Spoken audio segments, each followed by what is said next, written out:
περισσότερους από τους 4 αγώνες που έχουν γίνει ως τώρα. Ήταν καλός ο Σλοβάκος, γι' αυτό ξεκινάει με κυρίως αμυντικούς ρόλους, ενώ εδώ η εικόνα μιλάει από μόνη της.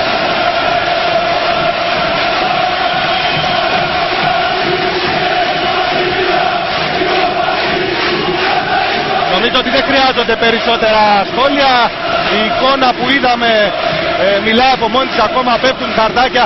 Το παρκέ δεν φαίνεται το παρκέ από τα χαρτιά που έχουν πέσει. Οι φίλοι του Άρη νομίζω ότι ξεπέρασαν τους εαυτούς τους. Σήμερα αυτό που συμβαίνει στο παρκέ του Αλεξανδρίου δεν το έχω ξαναδεί. Δεν ξέρω Γιώργο αν και εσύ σε αυτές τις ένδοξες μέρες της δεκαετίας του 80 και εσύ κάτι τέτοιο δεν φαίνεται το παρκέ από τα χαρτιά. Στις δικές μας μέρες οι ένδοξες ιστορίες γίνονταν και έξω από το γήπεδο. Αυτό το φαινόμενο είναι πρωτόγνωρο. Βέβαια είναι μια μεγάλη, θα έλεγα, παρότριση των φιλάθλων.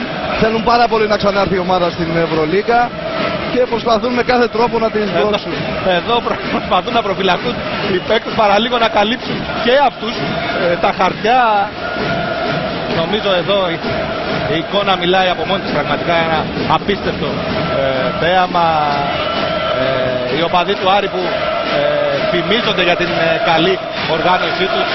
Λίγα λεπτά πριν το τζάμπολ κάποια παιδιά γύρω από τον αγωνιστικό χώρο προμήθευαν με χαρτάκια όλο τον κόσμο εδώ και βεβαίως το αποτέλεσμα το είδατε. Θα χρειαστούν λοιπόν μερικά λεπτά ώστε να αρχίσει ο αγώνας. Το ερώτημα βεβαίως είναι που θα πάνε όλα αυτά τα χαρτάκια, διότι καλά θα τα βγάλουν από τον αγωνιστικό χώρο, αλλά και γύρω θα γεμίσει ο τόπος. Τέλος πάντων, θα έπρεπε να υπήρχε ένας κάδος ανακύκλωσης, θα ήταν πολύ καλή ευκαιρία τώρα. Τι κάδος ανακύκλωσης εδώ, είναι πραγματικά φανταστικό. Τέλος πάντων, ας μιλήσουμε λίγο για μπάσκετ, ας δούμε λίγο τις πεντάδες που ξεκινήσαμε να λέμε. Λοιπόν,